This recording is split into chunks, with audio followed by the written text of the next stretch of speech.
Hello, everybody, and welcome to the latest and possibly penultimate CADS call of the season. We may do one, we may do two, we'll see. I am joined here tonight by Ashley. I've just got one song to sing. Hey, Mickey, you're so fine, you blow our mind. Hey, Mickey! Hey, I thought that might Mickey! come up at some point. Also joined by David, who might sing that better. No, I'm not Ah! going to sing it better. I'm just trying to imagine Ashley dressed up as a pom-pom girl cheerleader, and it's getting me quite hot and bothered. Well, I think that's for Damn, Friday man! nights, not Sunday nights, but still, we'll see. Charlie, hey Charlie, how you doing? Good mate, I'm still singing the tune of Angel by Robbie Williams in my head, so I'll pass on the Mickey, you're so fine bit. Is that loving Big Ange instead? Always Well, Yeah, let's hear there it we go. then. Let's hear it then. instead of everybody else. And of course, we are joined by A. How you doing, A? I'm good, guys, and you? Excellent. So we are here to talk about the game that had happened just last night. We're here to talk about the game that's going to happen on Tuesday and maybe look forward a little bit to the final game of the season as well. But first of all, let's talk Burnley. I missed this one. I was on the train back from Rennes. As many of you know, I live in France and I was helping out my parents and ended up stuck a little bit. But I managed to catch up today and I've actually seen the whole game. It was okay. I'll be honest, I was not blown away by almost any part of that. There were parts in there which looked better, but I think a lot of it was down to Burnley were a side that were going to come out and prepare to play against us and not try and break up our attacking lines, and they were going to give us the space to play and then try and impose their football upon us. And as we've seen throughout the season with them, that just doesn't work. That's why they're going down. So am I wrong? Am I wrong in that? Anyone else got a separate opinion? Well, same as you, I had to watch it afterwards because I couldn't watch it live, and I think actually it does kind of skew your view of the match because I was much sort of more positive about it than most of the people that saw it live because I think they went through the whole this is shit, we're losing 1-0 and why can't we get across him? But I knew that we won, so I was kind of sort of fairly relaxed about it. So I don't think I have got a brilliant view on it, but I don't think you can only beat the team that's in front of you, and we were better than them. Their goalkeeper was mental, Muric. Like he spent half the match just passing straight out to one of our players, and the other half doing amazingly good saves. So so I thought we could have been much more than 2-1. Their goalkeeper had a great match from the saving standpoint. Yeah, I Terrible match believe from the Ange said something distribution. about that in the after the post match Yeah, conference as well. He was really good in terms of the saves, not so good at several other things. But terrible, terrible. But terrible. anyway, sorry, I don't want to go through the whole thing, I'm but being I nice. thought I thought we were a lot better than them, and that's the team we had in front of us, and so it was nice to see us sort of win. Hmm. And it's nice to see some good performances in different areas. I never thought it was going to be a 4-0, 5-0. I don't think we're there, and I think that it seems to me like a lot of the players have probably resigned themselves to not being part of the plans next year. And therefore, and some of those players may have featured on Saturday as well, yesterday. So I always thought it would be a grind against Burnley. I never thought that, as I said, I never thought it would be a big one. I never thought that we would be rejuvenated to this idea of Ange ball. And I think that I, from what a lot of the players are saying in their post-match interviews and stuff, they are looking towards next season. And there is a psychology there where they will need 2 or 3 months to re-remember what they learned and so brilliantly put to in effect at the first 10 games of the season. It didn't seem to me like these last few games were going to be a great advert for Ange Ball, and it's just a matter of, I think, integrity and each player playing for their place next year a little bit. Yeah. And I didn't think that anybody had a bad game on Saturday. I don't think anybody played that badly. I thought Madison sort of came into it. He was sort of back to his former self, but Ange Ball, the way that he wants it, it's a next season thing right now. So I didn't go in with any hope, and I was actually quite buoyed by the determination showed by a lot of the players. I thought there were a few misplaced passes throughout the game that were a little bit sloppy. Just a few things that were just too easy to pick off. A lot of that came from Basuma, although I think Basuma's actually picked up towards the end of the season. So Yeah, he's much better. Playing for playing for his place, playing for his spot in the club next year. Yeah. Ashley, It what did was you think of the all, game? I'm sorry. What did you think of the game? Yeah, I agree with nearly all of those sentiments you guys have expressed.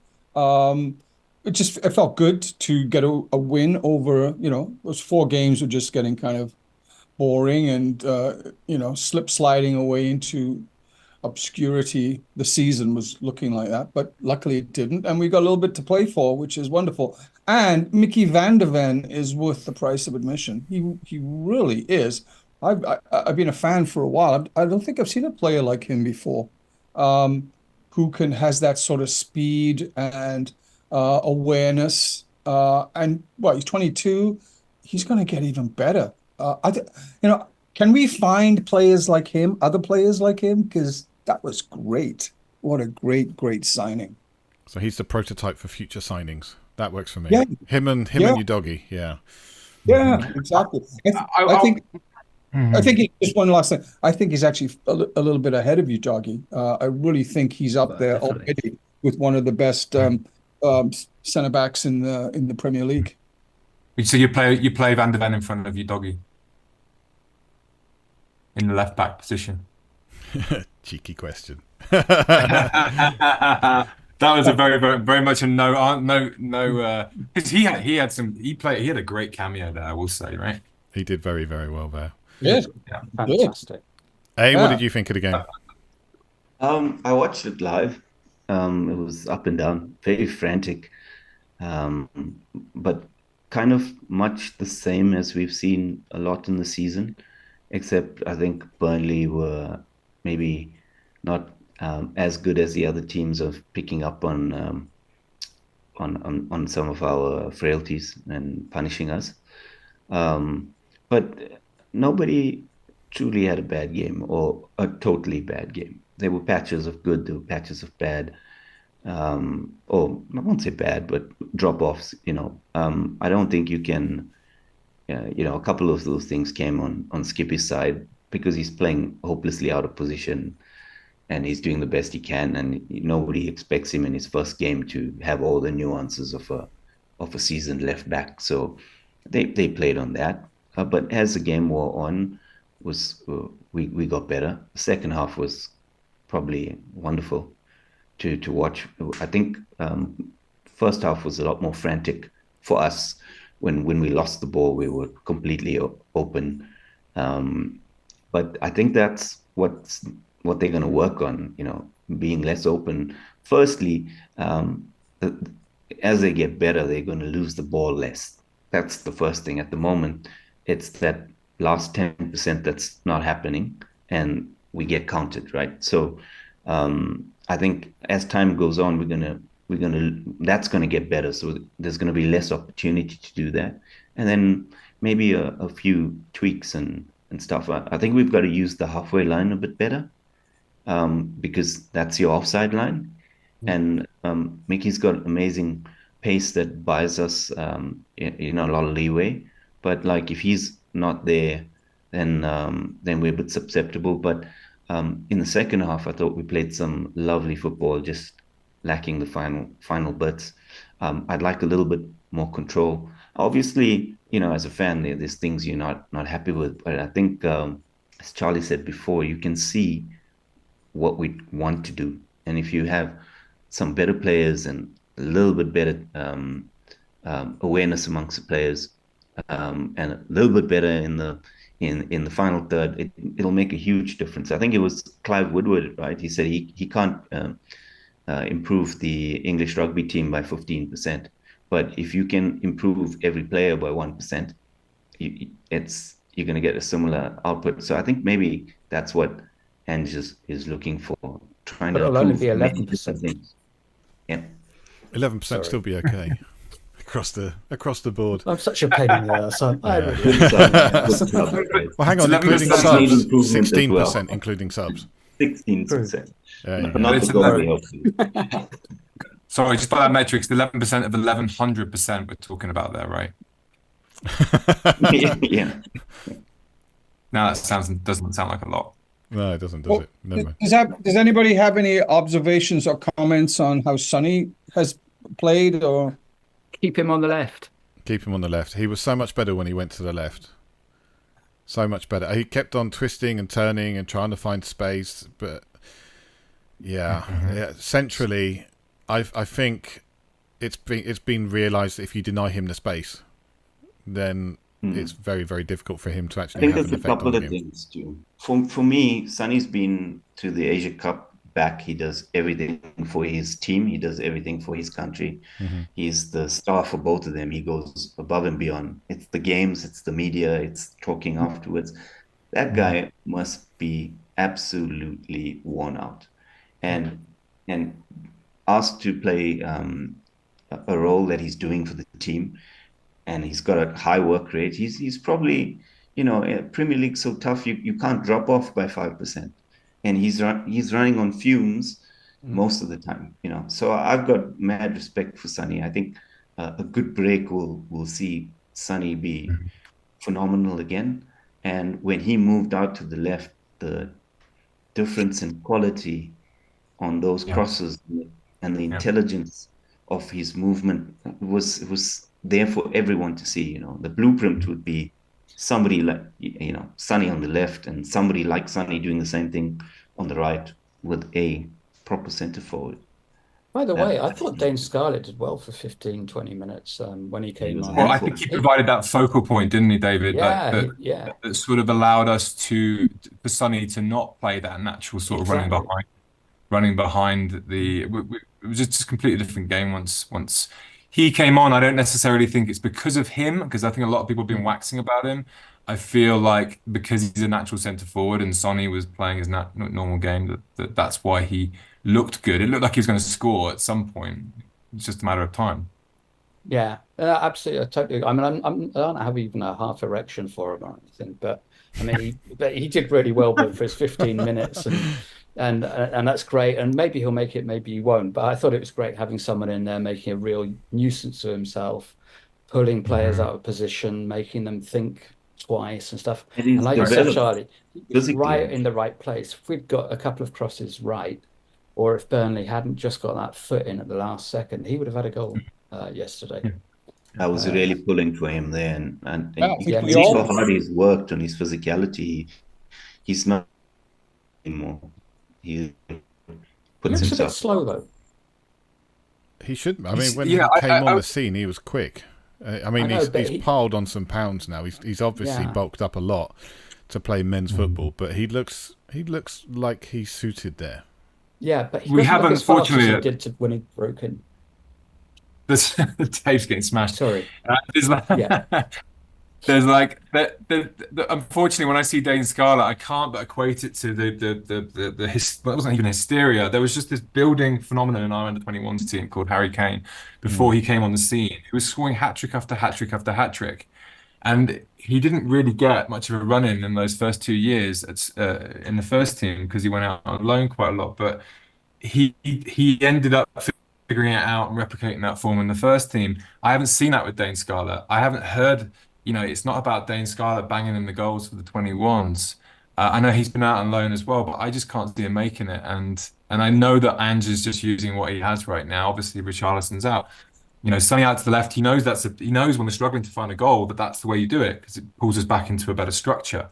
It allows for us to, to use Sonny in a much better way instead of trying to get in the ball in a centre forward position that I think probably a team like Burnley are pretty good at sort of neutering.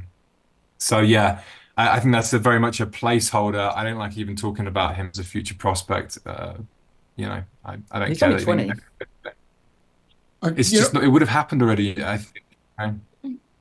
Just one quick question, continuing with the Sonny situation. He turns 32 before the start of next season. Does that create any sort of... I think a couple of us already mentioned that we could actually try and move him on, even I haven't changed my mind. Not going to happen.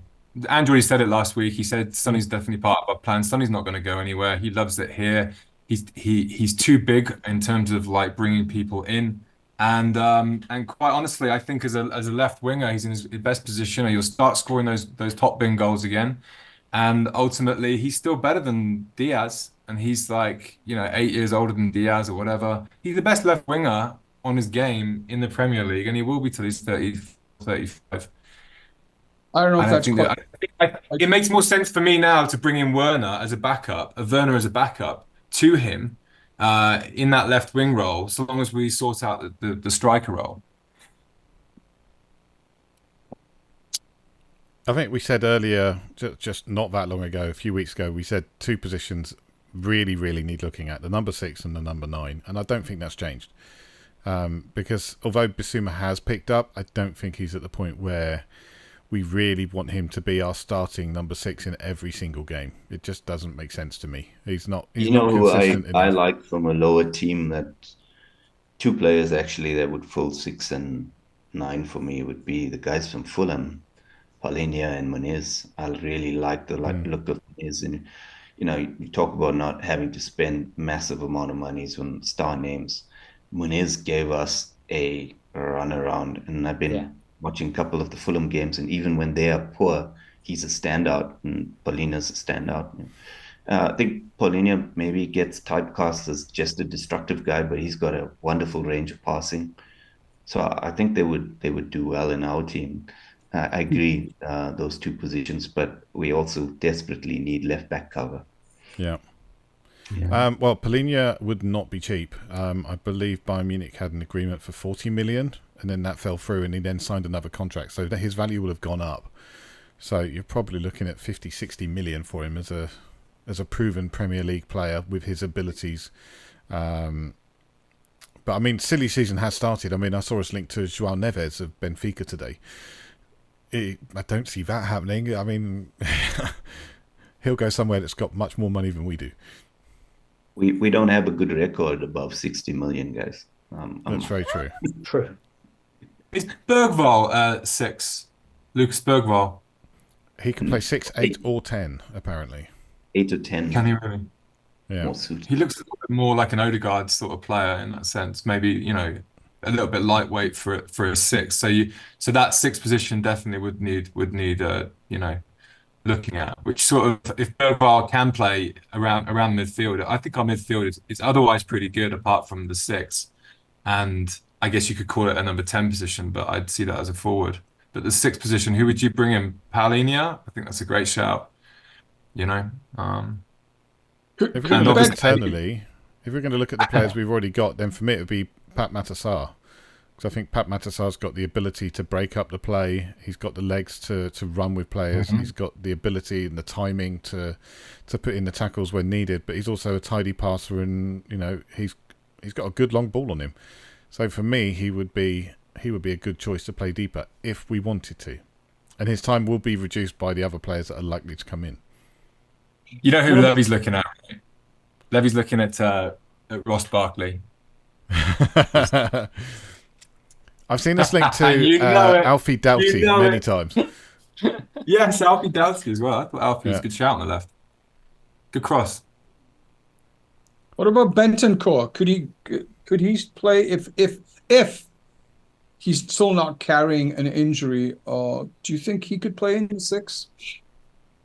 I think he could, but for me, he's wasted there. He's such a good player further forward. I'd want him in the 8.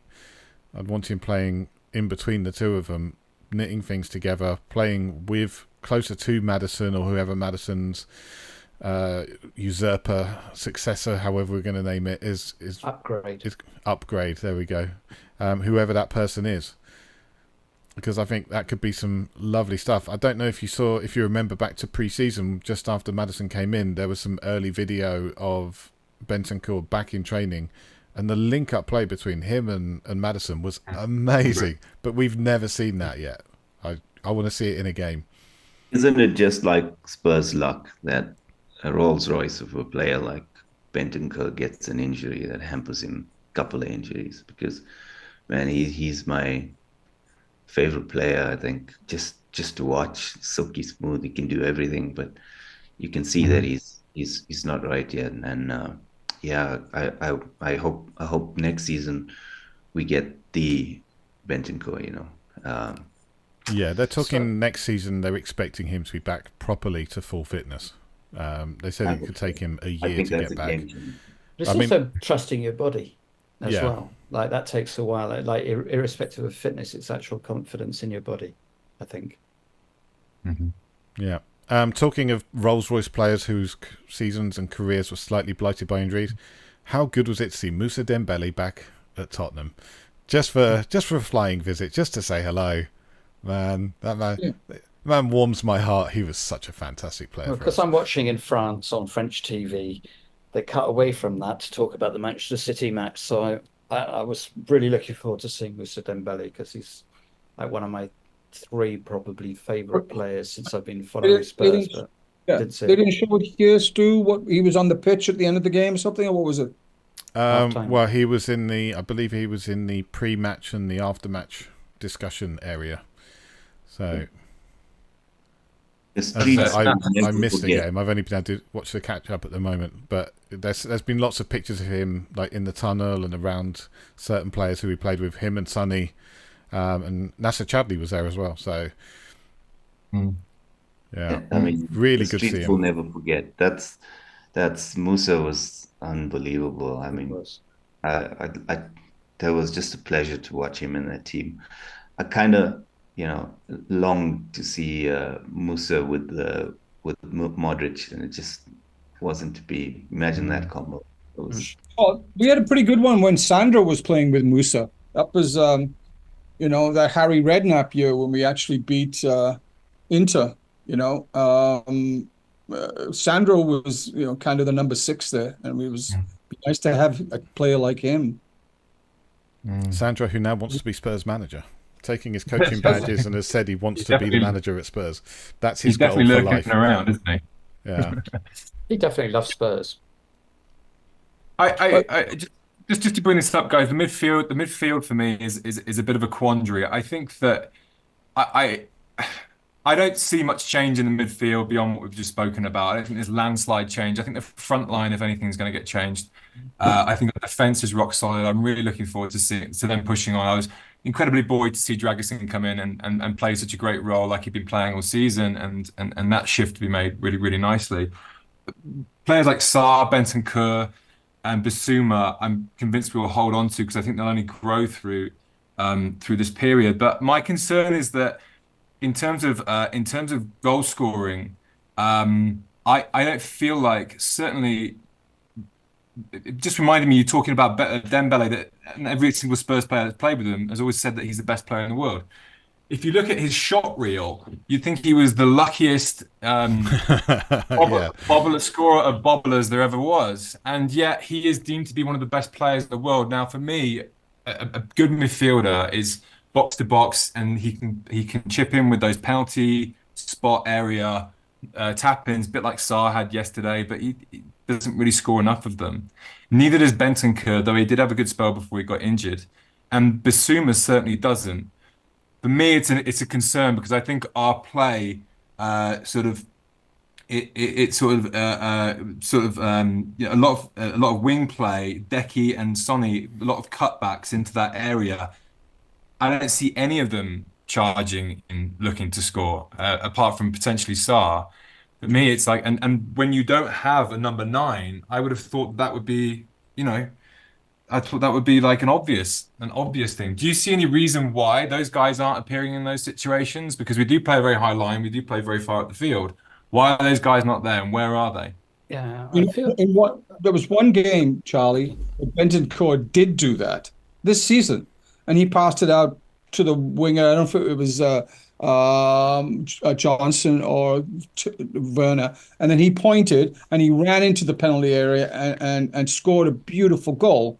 Look at the south end. So I know exactly what you're talking about. Yeah, it'd be nice. We need that sort of thing. We'd be nice if we had a guy like Odegaard who scored like a bunch of goals, like Careful that. now. We don't it need was good it was a teammates. United game. Never won that guy. Ben- United game Bentancur was got, it? Eh? Yeah. Bentancur Yeah. It got was the a United equalizer. game, yeah, it was a great game. But Probably his best Salah was performance doing since it. coming back from injury. Charlie's right. They stopped doing it. early season, Saar was doing it. It was also the first game against United. Saar broke from midfield, created the extra man. They didn't track the runner, and he scored. And he did that a couple of times, and it seems to have gone out of our play. Like a Madison was few doing it things. as well.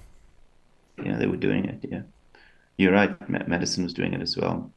So maybe it's a I case think of not following instruction or trying to compensate for something else mm, that's going on. mhm.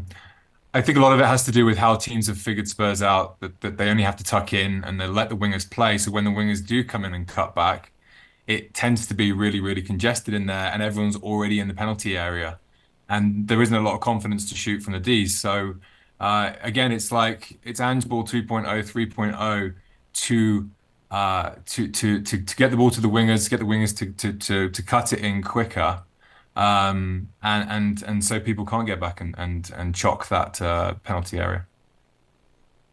Bye. I believe we're losing A now. Thanks for coming, bud. Okay, see We'll you. see you next time. I see. Cheers. One thing I wonder Board. about the central midfielders that we've got, if I Yes. look at Sarr and Bentancur and Bissouma, like they're all good midfielders, but I don't feel like any of them is a great six or any of them is a great eight. I feel like they're all good, like somewhere in between the two. Like, obviously Madison plays much further forward, but if I just look at Sarr, Bentancur, and Bissouma, none of them are great in either of those two positions. And I think that's something we need to look at. Maybe Bentancur could be a great eight. Maybe Sarr could be a great six or eight. But today, none of them look really great in those positions. How much do you think Really that's good to do with the footballers. system, though? Do you think that's to do with It the could be. system, David, in terms of like none of these players? I mean, none of these players become bad overnight, and maybe the defenders, maybe the two at the back are the most settled positions because their actual role hasn't changed. You know, Romero and Van de Ven, that their role hasn't really changed too much from what wouldn't have been, what would have been a Conte team, for example. Although they push further up the field. Everybody else is having to adapt to these two extra players in midfield and play a game which is far more sort of creative and fluid than maybe they've had time to get used to yet.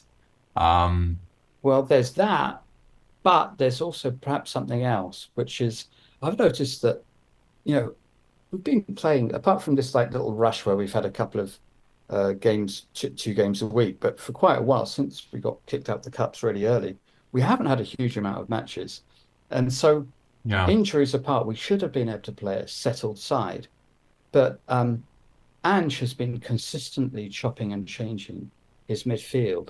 So I think there could also be part of it is that the automation hasn't come into Mhm. place because one week you've got Bissouma, the next week you've got Bentancur, one week you've got I don't know, Sarr, the next week you've got Højbjerg or whatever. Feels like which makes me think that Ange isn't convinced by his midfielders. He's still Mhm. fiddling around, kind of going, yeah, I'm trying this one, that's not working, that's not working. Well, actually, I think there's going to be changes in that midfield. So I don't think Ange thinks he's got the midfielders he needs because if you look through his selections, he's changing match after match after match. It's very interesting what you said, Charlie, in that the central defense or the defense is like super settled and they know what they're doing and stuff. The midfield is totally not settled at all. It's moving all the Mhm. time. And that makes me think that Ange isn't convinced by his midfield choices. He's probably very frustrated because we keep getting players that come on as substitutes and having blinders, and then they start the next game and they're very ordinary. And Yeah, their it could be that. substitute, the player that replaces them as the substitute, they have a good game. So Yeah, but maybe yeah, you need to give them a run, give them the opportunity to be like bad once and then still keep their yeah, place and see whether it's just, get a bit of rhythm, get used to where the players are going to be, where players are. And, from that sixth position, we need a leader and we need someone that can ping a pass. And Bissouma, he does the Moussa Dembele thing quite well of breaking a Yeah. line, like beating the press. He's been doing it quite well. He did it quite well against Liverpool He actually has, as yeah, well, true. and did it well against Burnley. But he doesn't have a long pass, um, and I don't think he's a leader except when it's having the dance at the end. Um, so, so I just feel like that Ange is probably feeling that that's a so I think thinking out loud, Charlie, I think I slightly disagree. I think there's going to be upgrades in central midfield because I don't think Ange's convinced. Right. Yeah. Right. Yeah. I'm sort of. Yeah. I'm looking forward to seeing Yeah. whatever he thinks is going, because ultimately he has a system in his head, and I haven't seen enough of Celtic. I saw a very, very good documentary on Ange, but I didn't follow him at Celtic. I didn't follow him at Japan. I didn't quite know what Ange ball looks like. Um, and I think that he is obviously stepping into a huge arena here where even his system that he sort of has worked so well in Celtic, let's just say, he brings in a bunch of players who fit the system. I think after the first transfer window, and suddenly it just all ignited and it was just after that it was a very slippery slope for everyone else. I think that obviously the Premier League, everything, there's so much focus on tactics and everything. There's so much focus on this league that people figure this stuff out quickly, And if it's not a manager of another team, it's Gary Neville and flipping Jamie Carragher on their big video screen on a Monday Night Football, doing it for you. And there was so much emphasis on Ange Ball at the start of the season that we did get special attention, and I do think that on some level he has been found out, but I just don't think there has been the capacity, be it through lack of game time, or lack of time in general, for him to implement his thing. And it's quite clear that he's been talking to the players about next season, when he will have that 3 months, and the pressure will go towards the Euros. He's already had this conversation with Daniel Levy. That's why I don't care. I didn't care too much for the game yesterday. It was great to see the effort that everybody put in. It's nice to see some players come back a little bit to their former selves. But when the system isn't working fundamentally, you can't, as one individual player, suddenly make it work by yourself. So it's a team thing, and I'm excited because I don't think some of the players that have been touted around are necessarily going to be there was a big section of the last word on Spurs yesterday that did talk about what players to bring in, and I don't think necessarily it's going to be about spending a lot of money. I think it's about a type of player, and I can see those players being very much in the Poch mold, very young, coming through the system. I think that will definitely tickle Daniel Levy, but also It'll tickle me if we get players through from the academy. Absolutely. I Yeah. mean, I absolutely love it when we have young players coming through the academy. I feel like a real connection with the team when it's like that. I remember when we sold Gareth Bale and we brought in, like, what's it, the Magnificent Seven. Apart from the fact that AVB was the manager and I absolutely hated him, I also felt like a massive disconnection from the side. Like, all of a sudden it was just like, who is this? What is this team? This isn't. What's this got to do with Tottenham? I don't recognize them. None of them have been brought in here and there. They all came in at once. It was just like, it's like watching a franchise team. Yeah, truly was. I'm just looking now, trying to get the result from tonight's under 21s. Under 21 game. They were 2-1 up at half time. Two super Did you goals. see the Burnley goal? Yeah. Oh yeah. Apparently that was really nice. It was a really lovely goal. Fantastic strike. But I have to say I preferred Tyrese Hall's goal. I do love that a was a little lovely dink. team goal. I do love a dink. It's a lovely team goal, yeah. He was looking for that though, isn't he, Jamie Donnelly? You have to wonder. It's kind of tapped. I'm just looking at the results now. I got now. up to watch a bit of the Women's FA Cup. It was like a full stadium. I saw, we lost 4. Well, we were losing 4. Are we really? Are we gonna bring it up? I think it was sold out. It's 3-3 at the moment, by the way. Sold out? Oh my It's gosh, 3-3 wow. at the moment, is it? Wow. But it was great just to see the full stadium and the Spurs. Daniel Levy was there. He was at the game. Should hope so too. Damn well, I hope so. You'd hope so. Sure. Chairman of the club. First cup final since 2000. Yeah. Been a while. I'm going to be completely honest. I don't follow that at all. But it seems to me that the women's team has gone from strength to strength. Like 2 seasons ago or 3 seasons ago, we were in the toilet in that in the women's team, and now we're playing a big match like we played today, which is amazing. It seems like all the big, so-called Big Six have all their teams have started to emulate their men's teams as well, like coming to the fore. Okay. Do you, I don't know, but do you think when you say emulate, Charlie, do you think Ange actually, I mean, you know how his philosophy would sort of trickle down through the academy. Do you think it actually works through women's? Angela Ball. Yeah. Yeah. I think there was I think I might have stolen that. I think there was a conscious decision when they brought in Robert Villemin to bring in someone that was going to play the same kind of attacking football. Maybe not exactly the same style, but definitely on the front foot. I don't watch the women's game as a general rule. I was going to watch today. I didn't get around to it. But I do look at the results and their highlights from time to time. For me, it almost seems like a completely different club. It's very, very... I'm kind of apart from it. I don't know. I don't get it. But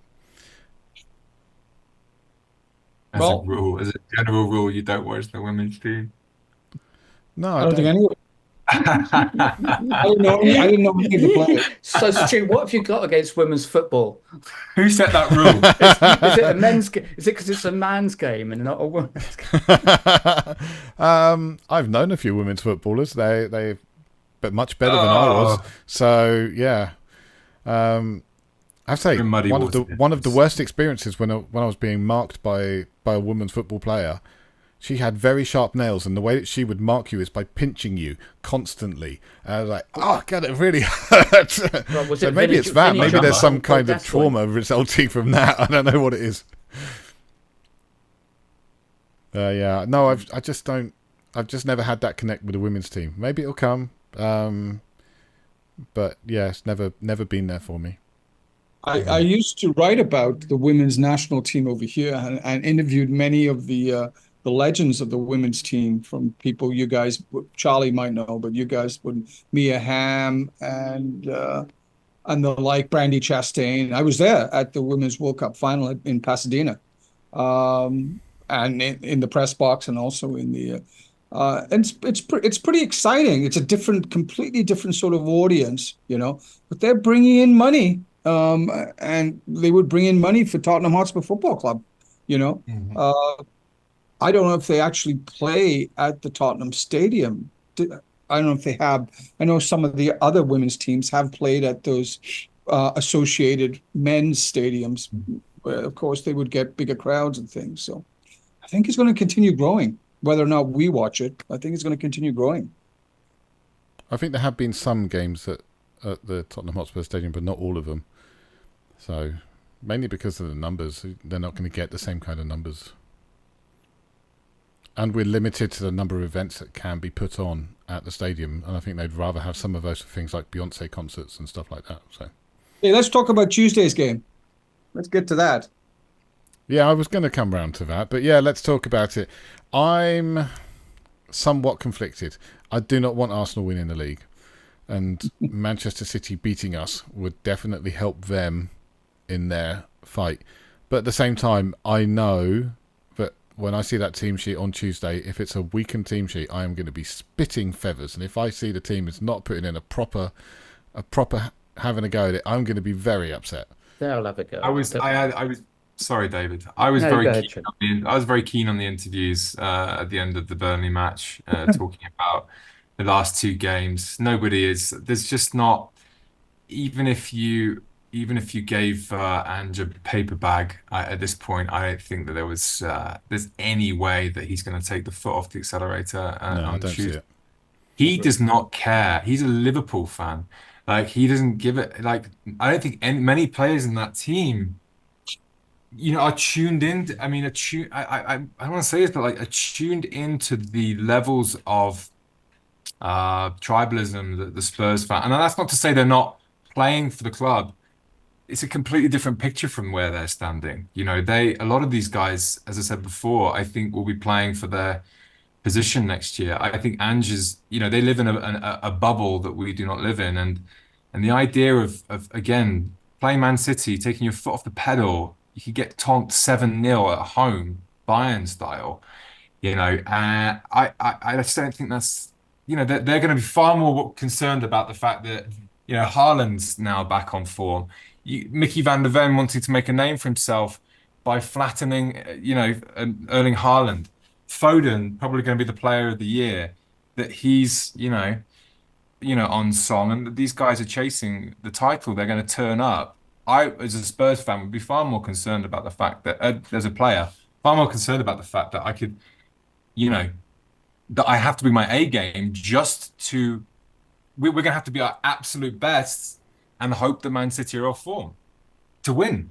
That's where they're going in as. So regardless of what we feel, it's not going to happen on the pitch, is it? Mm-hmm. It's not. There's just no way. So no matter what we feel, he's going to send out a bunch of youngsters. I keep hearing this thing. It's never going to happen. No, that's not going to happen. No, there is no way Ange is going to throw this game. Ange is way too professional. Ange is way too interested in just winning. Also, I think professional players, they're looking at this match and they're going, "This is when I get to measure myself against, the top players, and I want to give a good account of myself because maybe we could beat these guys." Yeah, we know we can beat these guys. We've beaten them more. We've beaten them. They've only scored 1 goal at that stadium, I think. And that wasn't even in Premier League. We can beat them. We need to start as I'm just going to say this, like, facing the eventuality that we might hand Arsenal the Premier League. And how will that change us tribally as a football club with regards to Arsenal? And Dele Alli said it. Actually, it's Chelsea that we care more about. Like, moving forward into this new sort of realm of things, like, what will that do for us as Spurs fans? Can we source advantages off that? Can we build bridges? Let's not go too far. No, but I mean, I have a very unpopular take about it, and it drives Austin crazy. So I'm glad he's not here. My thing is, I have intense feelings of rivalry for Arsenal. They're, usurpers and so on.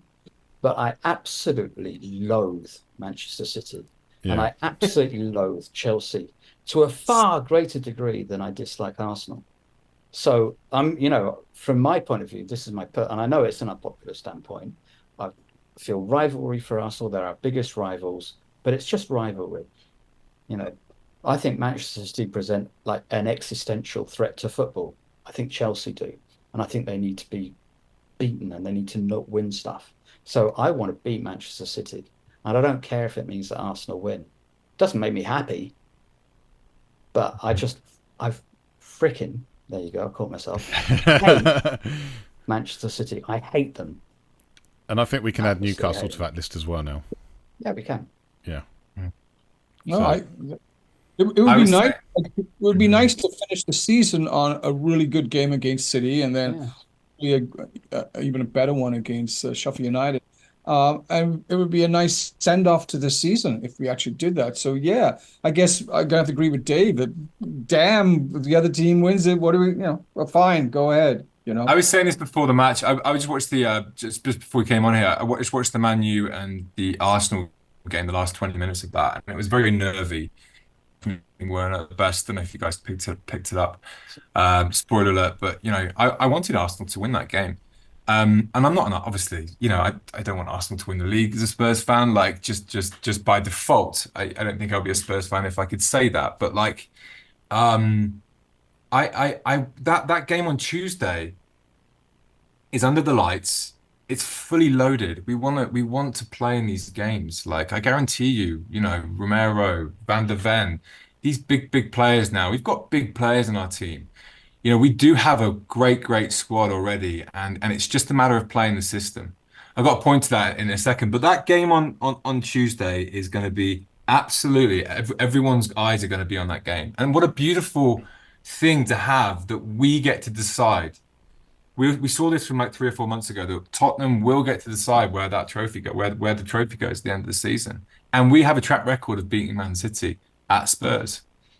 If we all show up, play our game, we could beat these guys. I think that's a beautiful. Yeah, and just like one final point on that is we had the opportunity to stop Arsenal winning the league. It was a couple of weeks ago, and we fucked it up. So, you know, I don't want to be losing to Manchester City just because we True. lost to Arsenal a couple of weeks ago. True. Yeah, very true. Yeah, if we wanted Absolutely. to have an influence on the title, it should have been done in that Arsenal game. Yeah. But no, we need to be doing, regardless of whatever's in my background, which is just a bit of fun, by the way. But, you know, regardless of whatever the position is, it's a game. We need to be going out trying to win the game of football because that's what we're supposed to be doing. You know, and people are paying good money to go and watch the match. People are paying good money to watch the match on TV, you know, and us fans, a lot of us, live for this kind of stuff. Big games like this make our week or break our week. I mean, I'm going to be a bit grumpy if they win on Tuesday night. So, yeah. It's If not who win fun. on Tuesday night?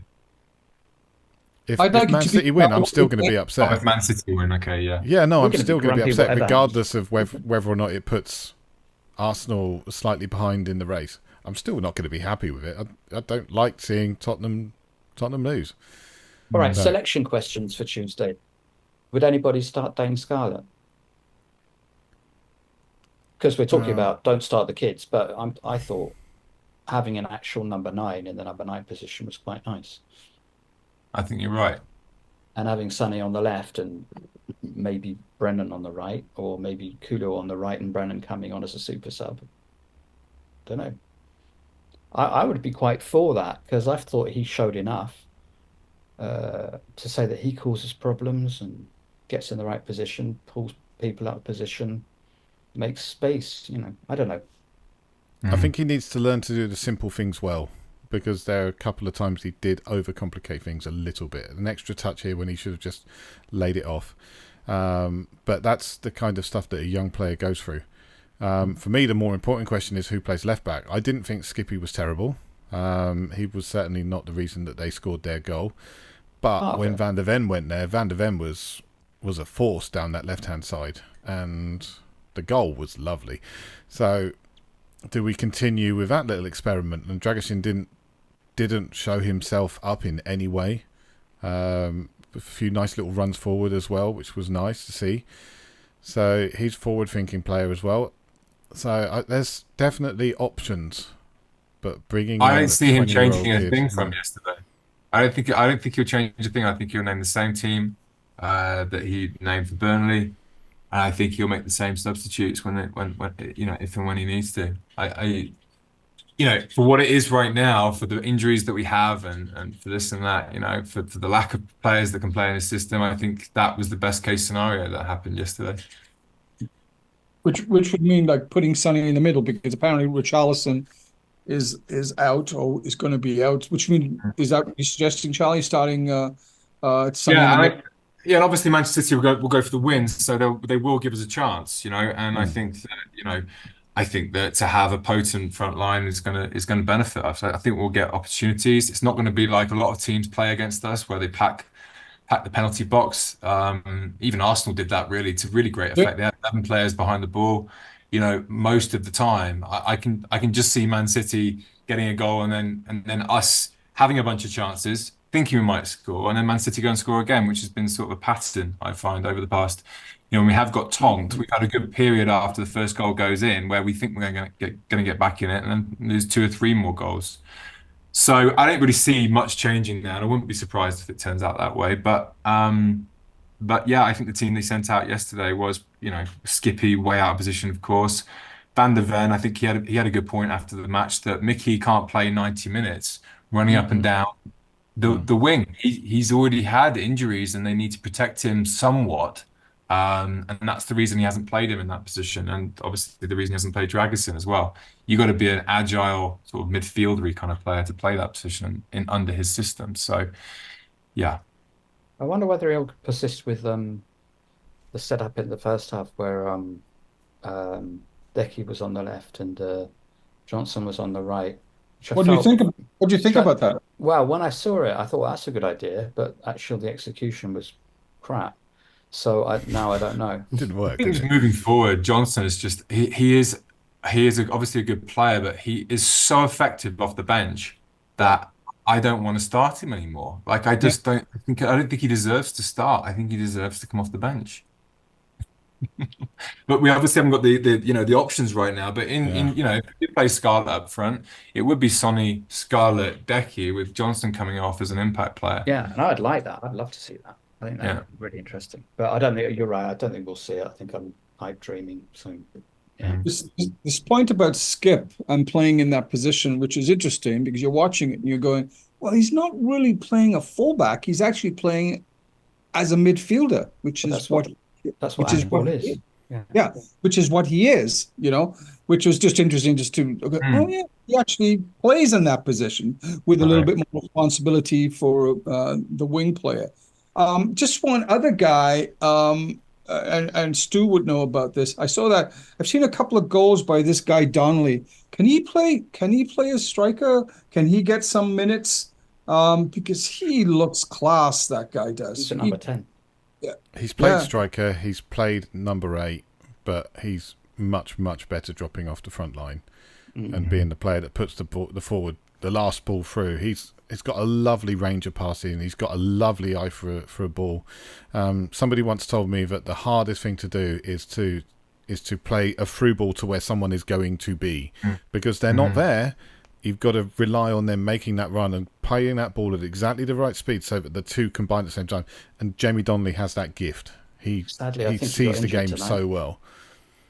Yeah. Got injured. Yeah. Sadly, he did. He got clattered in the game against Liverpool. I don't know whether he came off, but he certainly didn't look good. Yeah. Yeah, I think this aversion to playing those kind of players, Donnelly, Micky Moore, I mean, they may get sort of bench experience, gives you a little bit taste of blood, but we have been spanked a couple of times a few times in the past 6 weeks. I think that Ange just wants to get through to the end of the season without I don't think he's looking for much, to be honest. He just wants to get through. The whole club seems like they just want the season to end. And one more point. One more point gets us 5th. Yeah. And tomorrow it could become absolutely clear that we cannot get 4th. If Aston Villa win their game tomorrow, we cannot get 4th at all. So, I'm happy with 5th as well. So I'm still in the Champions League. Would be nice, but no, I still can't get over that Conte run. I can't get over that. It was horrible. One of the worst times to be a Spurs fan was hearing that we were just completely lackluster in that group phase.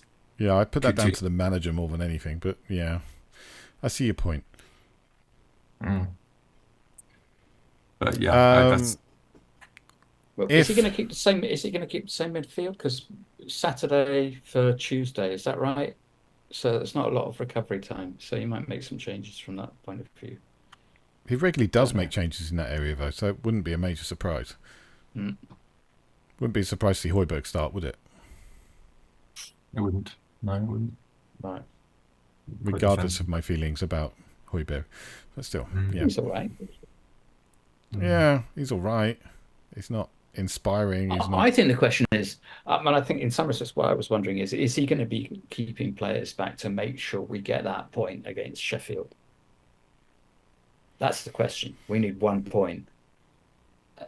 We may not even need that. We just need the other teams to not get a point. So yeah, but I think Chelsea are going great guns at the moment. Chelsea are going great guns, and Chelsea are probably the biggest risk out of all of them. Newcastle doing well as well, but I think it would take a lot for either of those two to catch us.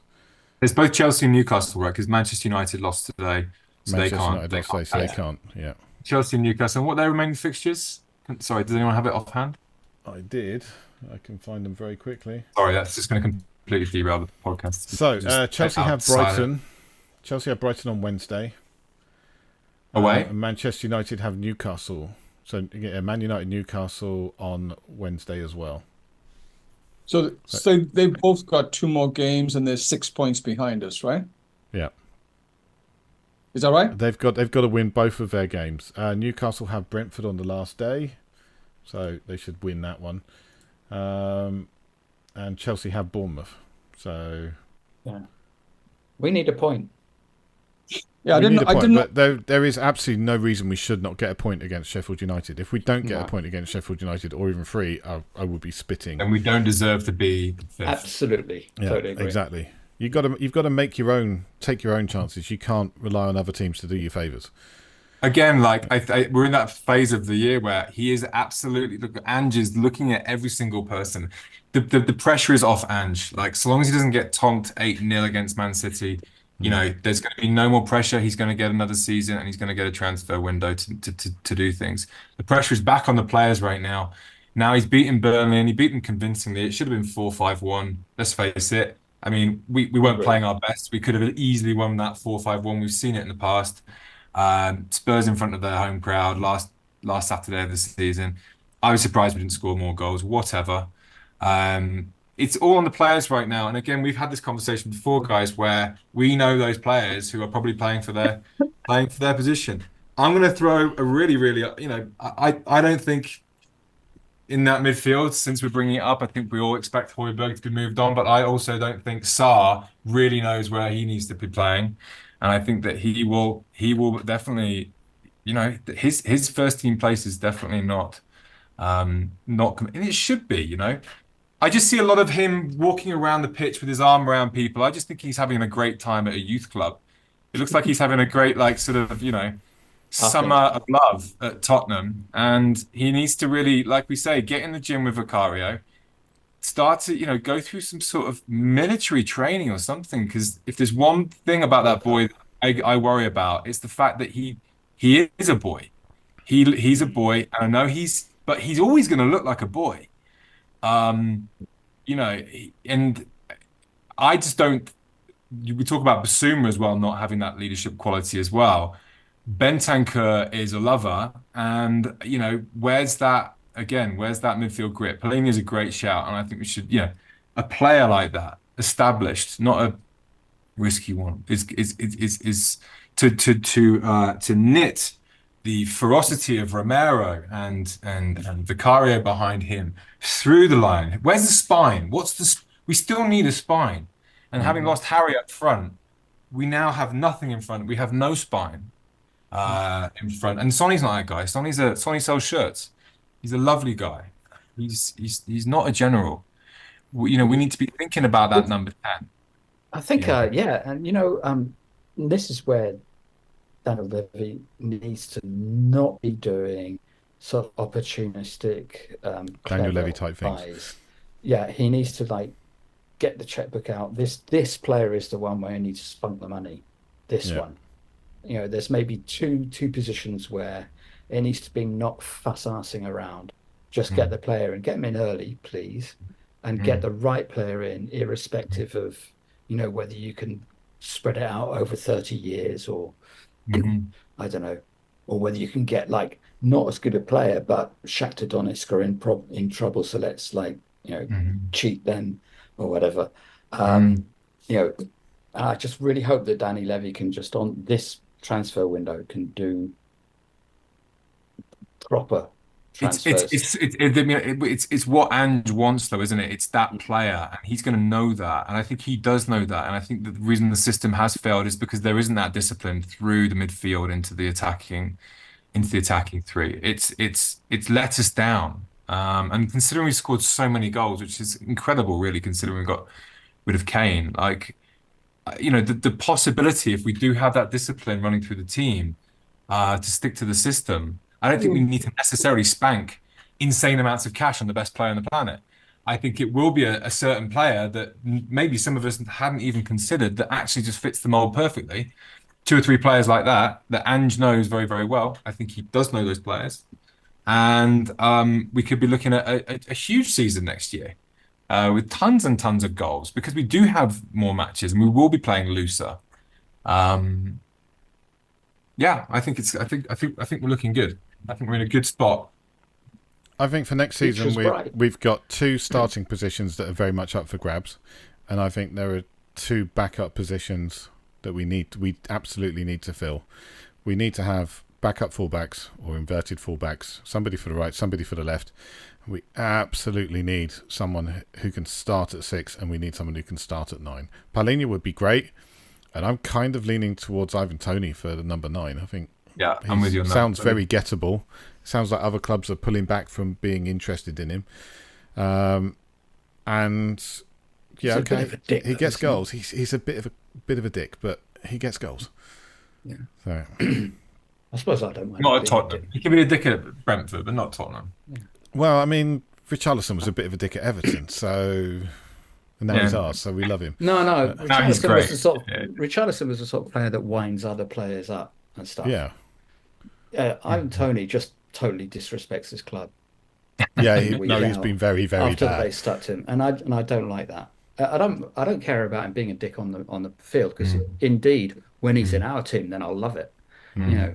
But I just don't know. It's just something about the moral fibre doesn't sit right. But he's in last big move territory, isn't he? He's 28. It's the last big move his career is going to have. Talking of Richarlison, anybody see he stuck around for over an hour signing autographs and stuff after the game yesterday? He definitely wants to Good stay. Yeah. Yeah. I'm fine with him Maybe that was a staying. farewell little autograph session. Back up 9. Could have been. He's Yeah. good. Yeah, he's good up front. Like him and Sonny work together well on that left wing, left thing. But like as a backup, yeah, absolutely. But will he want to sit on the pitch? I don't know. If with a big offer going to Saudi or even another club, I mean, he could be so useful. He scored more goals this season than I think he ever did for Everton, and I can't even remember him being in the a consistent run in the team. To be honest, Constantly got I'm injured, really didn't worried he? about his injuries. Really worried about that. He Yeah. just hasn't been able to put a run Bit together. prone, isn't he? Right. Yeah. He's got Thinking 11 about goals. just 11 thinking about. Sorry. Yeah, no, it's just 11 goals. By the way, Sonny's got 17, so we've actually got 28 goals out of those two guys, which is not a bad haul, actually. But the midfielders could be scoring more. Midfielders need to step up, and then that is another position. Certainly, Maddison's position, I think, is something that needs to be put under pressure. Whether that's from Kulusevski, whether that's from Bergvall, we'll see. But I don't think you need to. I don't think anyone should be saying, "Oh yeah, that place is tied up and it's yours." It's not. It's a position that's in flux that would be very much in the conversation. It's interesting that Ange has benched him or put him on the bench for a few games, which is and then started him last game, which is good that he has the balls to do that. You know. Who was that? Sorry, Ash, who are we talking about? Maddison. Yeah. Yeah, he rested. Well, you didn't start it for a couple of games and then started the last game. That's good. There shouldn't be. The only other sacred cow I think is Sonny. He's about the only other one. Romero. What above the front four? Yeah. Yeah. Romero and Van der Ven, if they're fit, they're starting. There's no Yeah. doubts about it. Too. But no, I mean a sacred cow, meaning in the sense that the Ange doesn't seem to. A lot of managers won't bench him. Remember the one game that he did get benched, was it Conte?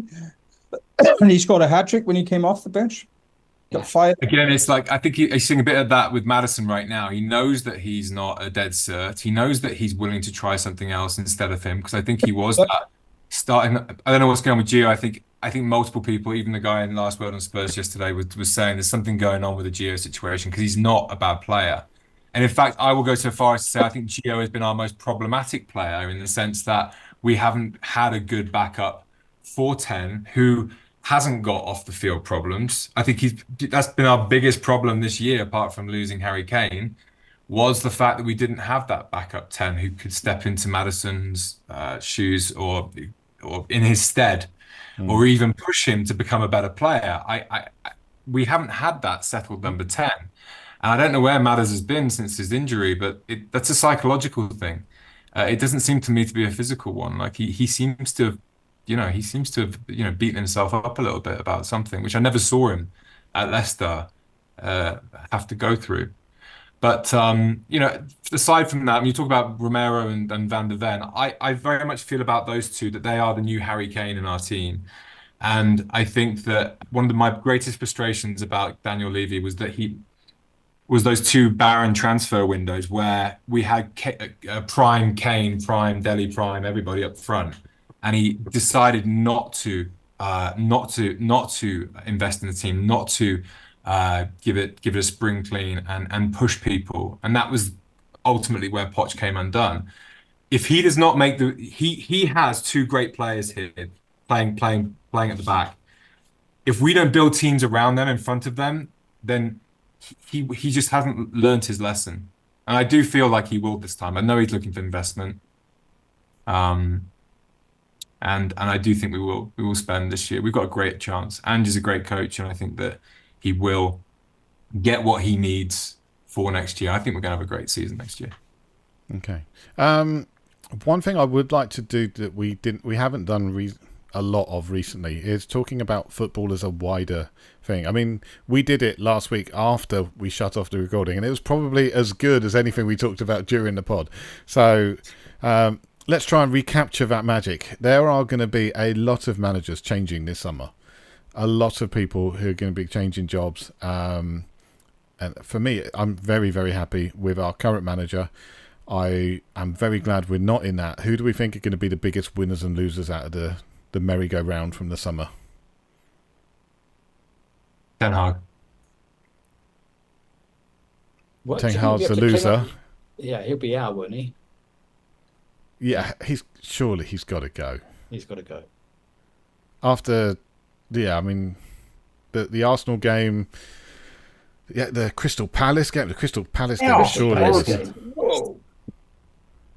Palace game had to be the final nail in the coffin, surely. I mean, I can see why they're not getting rid of him with 2 games to go in the season, but he can't be there after the summer. As soon as the last game's done, there's got to be a statement saying thank you very much, Eric, for all you've done, and thank you to you and your team. But they're leaving, and we're going to be bringing in someone new who fits the values of Manchester United better. Who that person could be is difficult. Tuchel? I'd love to see Tuchel there.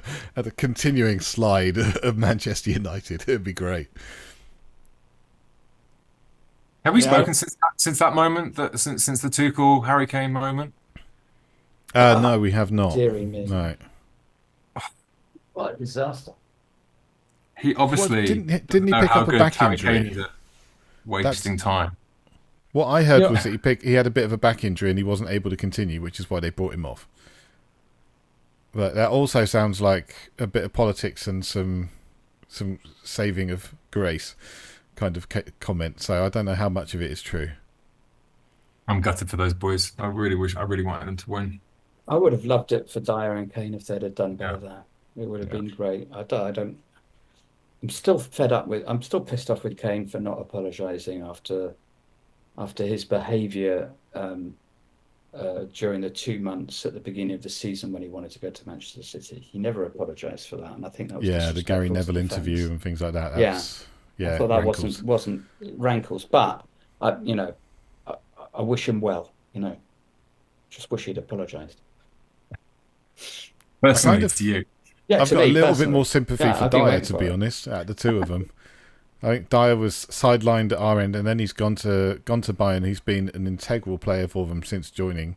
He's done extremely well, and for him to miss out kind of feels a little bit worse for me than the Kane situation. They'll be in the Champions League next year. Dyer will be in the Champions League next year. So, but From Stu, second place in the Bundesliga, not first, yeah. I remember before the season, I mean, Stu and we were talking about this. Like you were saying, well, why is he going? And sure enough, I hope he's happy. He didn't get any trophy. Maybe next season he will. But I had no way of knowing that they would have as bad a season as they've had. I mean, they went out very early on in their National Cup. The League Cup was a disaster. His first game, they lost a cup in the first game in the Super Cup, effectively. The Bundesliga, which they've walked for 10 years, they've missed out on to a very, very, very good team. You'd had to be some kind of Mystic Meg to see that kind of stuff, and I'm not that. I just looked at it and I went, I don't like the combination of Tuchel and Harry Kane, because I think Tuchel is such a micromanaging coach. I don't see it working too well for him, and But I think Harry that's Kane kind of been borne out. thrived under him. But Harry Kane thrived under him. He scored, what was it, 44 and 45 or something like that? Under Conte, and Mourinho. No, under Tuchel. Oh yeah, under Tuchel, yeah, since joining, yeah. Like absolutely no. So Harry Kane. The problem wasn't Harry Kane and Tuchel. The problem was elsewhere. I don't watch Bayern. Alonso. No idea. Alonso was the problem. Was it? Yeah. Okay. Alonso was the problem. You know, they haven't had a bad season, Bayern Munich, but you know, Oh, I see what you mean. Yeah, yeah, yeah. Okay. Yeah, but they would probably win the league any other season beyond the fact that Alonso's managed to lead his team unbeaten. Got one more game Extraordinary to go the performance. entire season unbeaten. he could win the Europa as well. Like it's just nuts. Yeah. And the he's best staying thing is, he said, "I'm staying." He's going to stay there for Hmm. another season. That's fantastic. It shows that you don't have to chase the big clubs all the time. You know, you can build Well, a who club did he up. play for? He And played for Liverpool. He played for Real Madrid. He's going to have all those guys. Bayern Munich. Yeah. Right. So he Yeah. could play. He could manage the whole litany of them all. He could be the new Pep. Apparently, he's He's got so a clause young. in his contract that he can go to any of those three clubs: Real Madrid, Liverpool, Bayern Munich, if they come in for him with no compensation. And apparently, all three of them have approached, and he's turned them all down to stay for another season. Incredible. And they're all looking for new managers, apart from Ancelotti, I suppose. But Yeah. Well, Ancelotti was due to be leaving, but he's I was going to say. decided to stick around for another year. He's going to stay another year. No. well, it's a shame for Manchester United because they could have had a nice little switcheroo there. Because I can't see anybody going into Man United and doing a good job unless he is unless it's like a Zidane. I can't see Zidane doing it because Zidane is too classy. I can see Ancelotti doing it because he's got proven track record of going to a terrible northern club and actually, you know, doing a half decent job. But United just seem like they need tearing down and starting again. And they should have done it, you know, 8-9 years ago when they finished. But you can't. You have to keep going. You have to keep playing. And unfortunately, it just never looks like it's going to get any better. Scott McTominay is their captain right now, and Garnacho is their best player. It's just nuts how bad they are. Anyway, Yeah, no, bring it full circle there. Sorry. yeah, no, it is incredible, Manchester United. It really is incredible. I do also think that like the rot was in there quite a lot earlier than we think. I think Alex Ferguson kept just by pure like force Yeah. of personality, won them two or three times the championship at the end, two or three cups where they had no right to be winning them. And as soon as he wasn't there anymore, the whole thing just fell to pieces. I think the rot has been in there since a couple of years before. Well, since what was the previous owners, that leverage buyout, so that bullshit buyout that they had. Ever since then, it's the rot's been in, you know, and they haven't turned it around yet. Yeah, ever since the Glazers came in, and Glazers, you know, that's it, yeah. the money side of things has never really been great. I mean, they've been paying themselves, but also building up more and more debt. Consider it's not been good. And I do think the Jim Ratcliffe thing is interesting. He's come in, only bought 25% of the club, but he's got control over all football matters. He's obviously gone in and ruffled some feathers. He sent an email round to the club saying certain areas of the club were just not clean enough, not being looked after, and not tidy, like the under-18s dressing room, the IT department area. You know. Well, I think the man has Ronaldo, high status. Ronaldo flagged those issues when he came back and he went, "No one's done anything since I've left here." Yeah, so nothing's changed. Yeah. Yeah, Well, That wait was the a typical facilities haven't moment been in their history, upgraded. The jacuzzis are the same. Nothing's changed in the 12 years I've been away. Yeah, it was nuts. I think that Interesting Ronaldo to see interview. Sorry, Sorry, Dave. go I think ahead. that No, you go. Ronaldo interview was a pivotal point in their history. He's the only person who could say that, and people would actually listen, including the owners. You know, and he sort of fell on his sword a bit to do it, but you know, water off his back. He just needed to make a passing shot. I thought it was a genius move, and I think it showed how much he loved the club, not hated it. I've heard Pochettino is also up for you know, a sort of grading. I think that there is a sense that he might not survive the summer as well. What do you think? I don't think they can afford to sack him. The season. I think he's done enough in the back end of the season. Yeah, I think I'm a big fan of Mauricio Pochettino.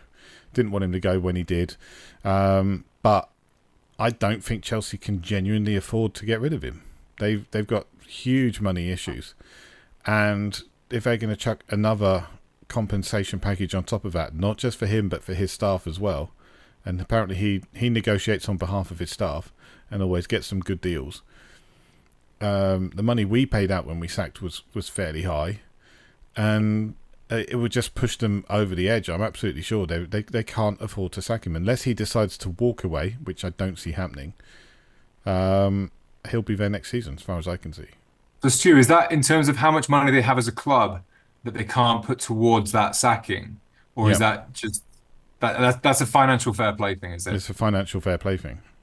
Mm. They can afford to buy a player or sack a manager. They can't afford to do both. They can afford to play. I'm shocked. Well, I'm they pretty can sure he's just done about enough. afford to buy a player. Oh, I think he's done enough. Yeah, I By the end of the think so. season, I think he's put together a good run of results, even though they're really streaky. They're all like 4-3 and 5-4 and like, cricket scores. But, he's winning. He's getting Love the it. points on the board at the end. Very Spursy. Yeah. What do we think of Klopp leaving and Arne Slot going into Liverpool?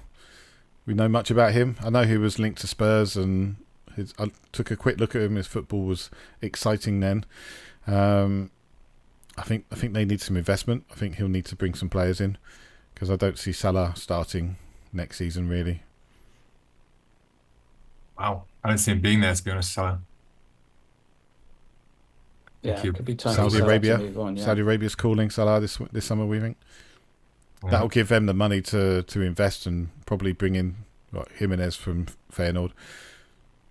Yeah, but there's big questions over that Liverpool front line, and a lot of people are sort of turning on Darwin Nunez in a sort of way that, Timo Werner's getting the same sort of, it's like great signing. He's got so much potential. We know he's good. When's he going to start putting them away? And Nunez is absolute. I know that Carragher loves Nunez, but when you look at that front line, it's sort of Diaz had a great season. I don't think he's been so great, and the first season, sorry, I don't think he's been so great since. Liverpool, there's cracks at Liverpool. Van Dijk, they've got some good young players coming through, but I think he's going to have to. It's not going to look like a Klopp team, I don't think. A painful rebuild. I think so. Yeah. I think they're at the same sort of phase as Poch was when he left us. And in terms of clubs, what clubs do we think are going to see the biggest overhaul in terms of changes at club level? Obviously, Man United are going to have some big issues, but Everton seem to be in all kinds of trouble with their takeover. That seems to have fallen on the rocks. Any other clubs we see having problems? Nottingham Forest, maybe? That's a you I question. feel sorry for Everton supporters. Yeah, Club's me so too. badly managed. I've got nothing particularly bad against Everton. It's sad to see a sort of a decent historical club being sort of run into the ground as far as I can make But out. aren't they moving into their new stadium next year? If they can Yeah. afford to finish it. Exactly. It's serious. It's like that, is it? Wow. Yeah, Well, it's the thing bad. is about the stadium is that the costs towards infrastructure don't go on the profit and sustainability rules. They're not included. So they can spend as much as they like on the stadium if they've got the money, but they don't have the money. They're so, they're close to going into administration by the sound of it. 777 Capital Partners or whatever it is they were called was supposed to be putting money into the club to tide them over until the takeover was complete, and they never did. So, and now they're getting prosecuted for something in the US for some kind of shady dealings, and it looks like the whole thing's falling apart. I mean, they are prime. They're set up for a takeover by someone. Someone's going to come in and say, right, there's an opportunity there. Because they're going into a brand new stadium. They've got a decent following. They've been in the Premier League for a long time. They've got some good players, but also they've got players they can sell and bring in funds to make some changes to the squad. And Sean Dyche is the kind of manager who will keep you in the league if you give him the right kind of players. Yeah. Yeah. So it's a bit of a fire sale at Everton. Who are you taking? Anana. Oh yeah, he's good. Yeah, he's good. Is he a number 6? He is a number 6, yeah. He's strong. Yeah. Their goalkeeper apparently is someone that may well be up for transfer, but I don't think we'll be interested. Big is in only one season. I think he's going to get a few. I guess an interesting question is, like most seasons, there's one of like or 2 or even 3 of the big 6 who drop the ball and are way off the pace. I guess the question is, which ones is it going to be next season? Is it going to be us? Is it going to be Manchester United again? Is, Well, it really depends on who they bring in. will Newcastle continue their sort of upward, like in macro terms, like that upward swing? Uh, will they become a top four problem for us? Can Arsenal sustain? So I think Liverpool could have a bit of a transition, as you were saying, Charlie. Mhm. There could be Agreed. one that might drop out. Um, And they've only just dropped back in. yeah, true. Yeah, I think Man U will drop. I think Liverpool will not have as good a season next season as they've had this year, and they've had a bit of a patchy season this year as well. Arsenal, I think, sadly, are going to continue to build and do well.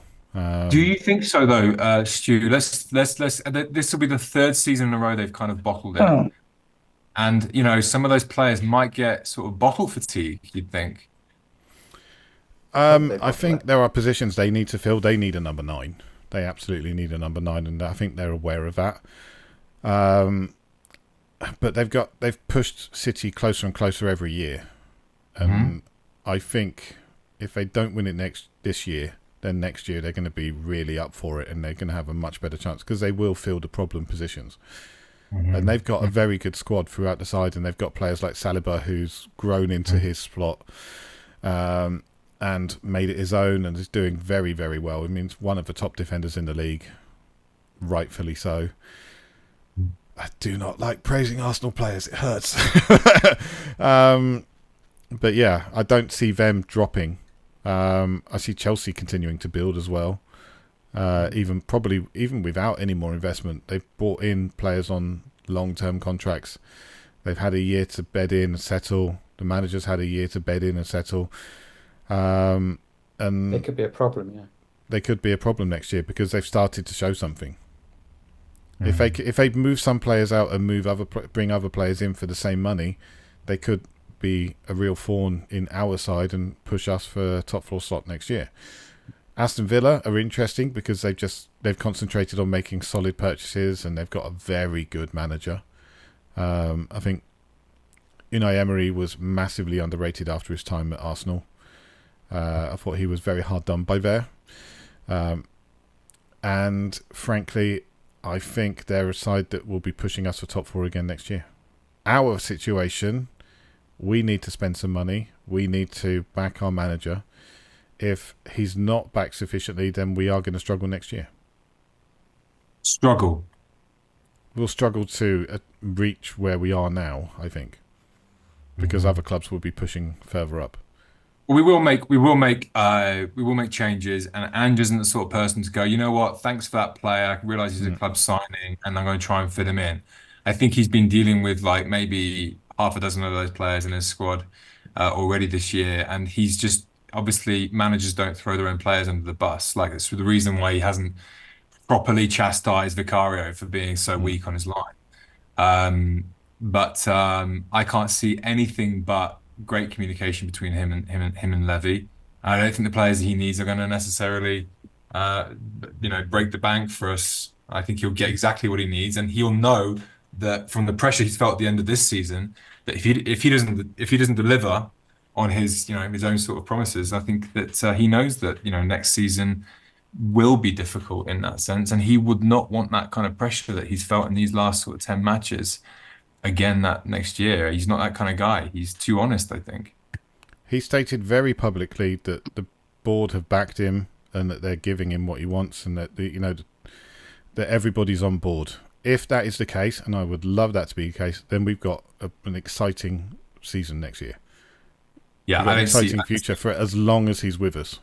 But he's I never don't been see at a club more Villa. than 3 years, so I don't see Eddie Howe and Emery looking to the league as the pinnacle. They're not looking to win the league. They are looking to establish themselves as those Champions League teams. He said, Postecoglou said multiple times, he's like, I'm not here to get third. I'm not here to get fourth, fifth. Like, I'm here to win the league. And he's a winner. It bums him out that Arsenal and Man City are where they're at. He's been very, very honest about that. And I and I love that. love that attitude. Yes, Yeah, me too. and I think we'll get a really good I think by mid-July we'll have a really, really good idea of where we're at because we'll know whether we're getting the signings in early and we're getting the people out quickly, or we'll know whether it's again, I'm not a Levy out person, but I am critical of him about some things, and one of the things I'm critical about him is that he prefers a good deal to getting the right player. And like this season, we want to get the right player and we want to get them early, and we'll know whether it's the same old Danny Levy, Yeah. which a lot of the time has stood us in good stead, but sometimes it's stood us in bad stead. Yeah. Yeah. How's the how's the Euros gonna affect that, you think? Oh yeah. When you throw that into the middle of the window, I know in the past, players have definitely put themselves in the shop window by having a strong tournament. Cody Gakpo comes to mind. Don't rate him that highly, but he obviously had a great World Cup, and Liverpool snapped him up, I think, very, very quickly after the World Cup. So, what can you guys see happening in and around? Because I think things tend to calm down in that month, don't they? Big time. There's not a lot of Yeah. deals going on. A lot of Well, players Whenever got- there's a Totally major forgot about tournament, that, yeah. transfers do seem to slow down at the beginning, and then there's a rush right at the end when everybody leaves their training camps and things like that. You often see, a side goes out of the competition, and 2 days later, such and such a player is signed for some other club. That's Mhm. fairly common. Yeah, I Yeah, can you imagine get- us get. Sorry, go David. ahead. No, go ahead, Charlie. I can imagine us doing a lot of business very, very quickly. I mean, we did it last year as well. I think was it last year or was it the year before? I think maybe it was the year before where we had a lot of hope and things fell very, flat. But I think that Levy has learned that, doing things earlier, there are advantages to it. And I think that I don't think there's going to be too much compromising on the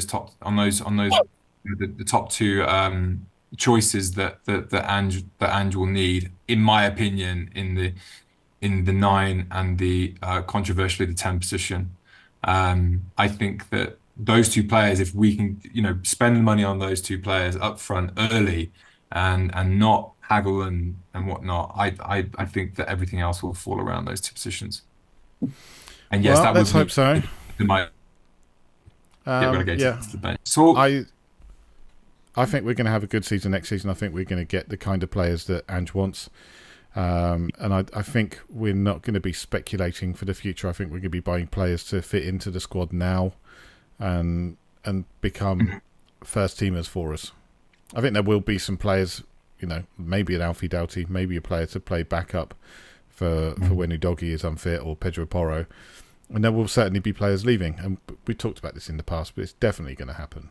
There are going to be players. We're going to see 6, 7, 8 players go over the course of the summer. Starting with Japhet Tanganga, by the sound of it. It sounds like he's going to be signed by Millwall.